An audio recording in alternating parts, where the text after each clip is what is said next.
All right, Scout Flip and Customize here. What we're gonna do today is take our project S10 and do an electric fan conversion. So we're kind of gonna give you a brief overview of how we're gonna do that and what we've got for components, because there's not a lot of good videos out there that actually shows what people bought and how they did it. And again, this is on our 98 S10 SS project race truck with the 4.3 V6. So we're hoping to free up a few more horsepower by doing this as well and get rid of that loud, obnoxious fan. So let me show you what we're working with.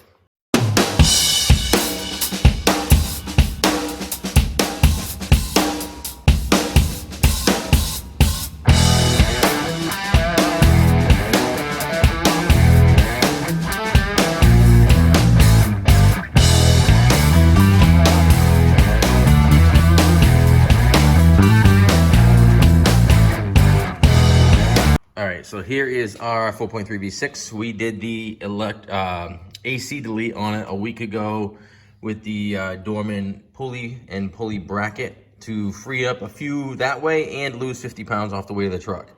Capped off our ports and removed the entire system, including the condenser. No, the system didn't work and the pump was bad and the bearings were gone in it, so we had to do something with it anyway. So we kept everything if someone decided they want to put it back later. But today we're going to be getting rid of this loud, obnoxious clutch fan. We're gonna leave the shroud in here for now because I got a single electric fan setup that should fit right in there. Until I prove and that it works well, I want to leave that setup, this full shroud there. And once it works well, then we'll probably do some modifications to the shroud itself because we can't get rid of the whole thing. It does hold the radiator in. So let me show you what we got for a kit. This is everything we got here is from Jegs. This is part number 52114. It's the 14-inch pusher or puller electric fan universal kit with the connectors that connect to your radiator, a pigtail. It moves something like 2300 CFM, which is it should be more than enough for what we want to do for this S10. So we're going to be doing the pulling setup just like the factory as far as the fan goes. It'd be a little quieter under the hood as well instead of in front of the truck. And then we got this single fan wiring harness. It's a 30 amp wiring harness, 105/61 from Jegs as well. And that comes with everything you need here. I'm gonna be dressing this up with some wire loom because it's, you know, bare wires, but it comes with directions. I've already found an excellent place to put our temperature control switch in here. And what that does is turns the fan on and off. On at 200, off at 180, because I got the kit that's set up for a 195 degree thermostat. So you do want to pay attention to what you have for a thermostat. That's just factory for us, and that's what we're running, so this is what we're going to use. So I did find a cool port. I just got lucky in the intake of where we're going to put this, and I'll show you that as well. And of course, we picked up our brand new Jegs fender cover. Nothing wrong with that. But here's the intake. Down here, you can see it, there is a plug right there. And believe it or not, thread, everything, I think that's 3/8 pipe thread, should line right up. That's perfect to put our switch. Right on the outlet of the coolant. So we'll give it a shot. Hopefully it comes out and we don't lose too much coolant, but that's where we're gonna mount our switch. So I'm pretty happy about that so far anyway. All right, guys, so I'm gonna give this thing a blast. I got my boy Caleb in the shop today helping me out, so he's actually gonna hold the camera for me so we can give this thing a blast and show you. There it is. So literally that easy versus trying to use the clutch fan tool and struggling with that. So yeah, we marred it up a little bit, clean that right up. We're not even using it, we're doing electric fan conversion, but easy way to get it off. All right, so we were able to get the clutch fan out of there without even removing the shroud. And again, I'm leaving the shroud in there for now. And all I'm doing right now is I want to try to sneak in the electric fan and test fit it. And as you can see, it literally fits perfectly and is about the same exact size as the one we took off. So it's going to be seamless, to be honest with you. This is going to be a clean install. You won't even see it. So that's about where it's going to go. It just mounts through the blades of the radiator. Some people complain about that, but I've never had an issue with them, so that's the way we're gonna do it. We're gonna mount up the relay. We're gonna mount up the all the wiring will run last. So just trying to fit up components right now.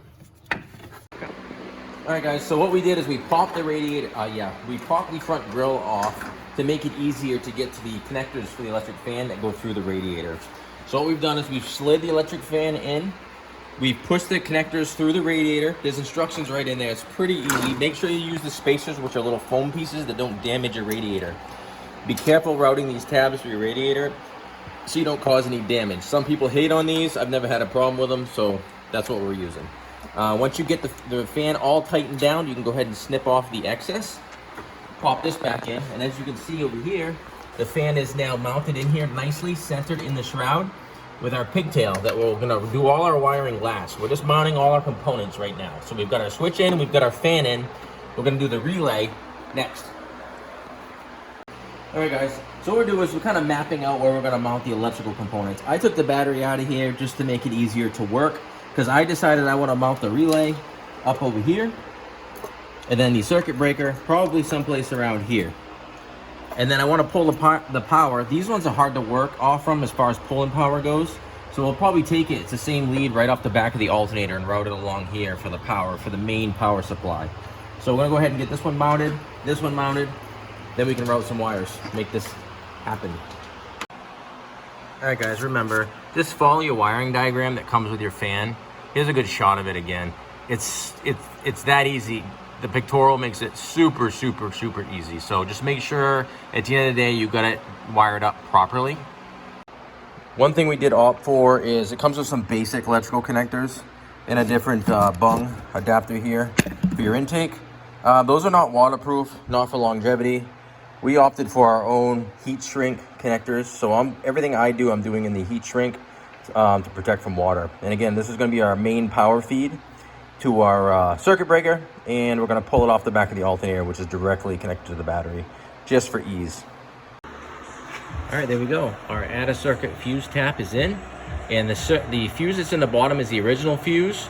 So that's still protecting the original circuit of this fuse block, and then the above circuit is the one that's going to the relay, which it doesn't technically require a fuse, but we put a 20 amp in there to feed the relay for the fans. So go ahead and get this cover on, button things up, and that's pretty much it. All right, guys, so we have the circuit complete. All our connections are made, grounds are done, everything. So what we want to do now, and you don't have to do this, but I'm going to do this, because the way we have our fans wired up, or the fan wired up, is a key on power. So the truck has to be running or the key on for it to work. Again, the switch, the temperature switch in the block, that's what turns the fan on or off. It's literally nothing more than a switch. So by grounding this connection out, that would be this switch telling the circuit to turn on.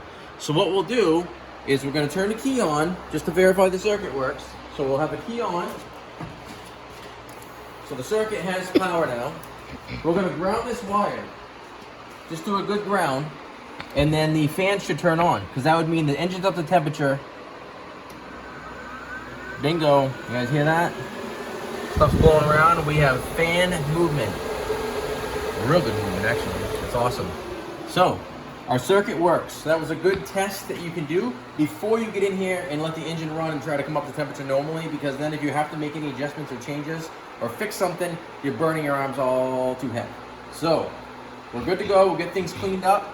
I'll give you kind of an overview of it. All right, guys. Here's an overview of the system. Like I said, we're able to tap into our coolant circuit right into the intake manifold, which is perfect. With the supplied switch, again, this is for a 195 thermostat.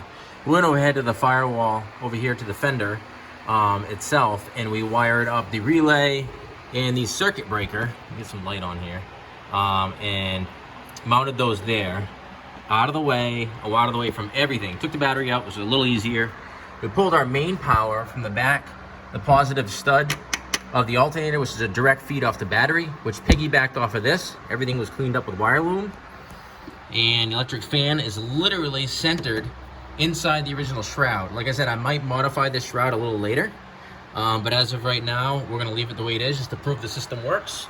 And our key on power, because we chose to do that versus an auxiliary switch, is wired into the fuse box under the hood. So that's a complete circuit right there. So we're gonna go ahead and get this thing started up, let it come up to temperature. There it is, the fan turned on at about 205. Of course, that gauge is only so accurate, and the temp's dropping right now. So it's a go. It's like 90 something degrees out. It's been running for about 15 minutes out here. But it's just pulling air right now real good. So we'll see if it runs until it shuts off, and it should cool it off and we're good. All right, guys, that's a close on this episode of converting conventional flex fan over to electric fan on the Chevy 4.3 V6. Pretty much would be the same thing on the earlier model or late 90s Chevy V8s as well. So if you liked the video, I'd totally appreciate it if you would subscribe, check out some more content, give us a like, share, drop a comment, anything. Thanks again, guys. Flip and Customize.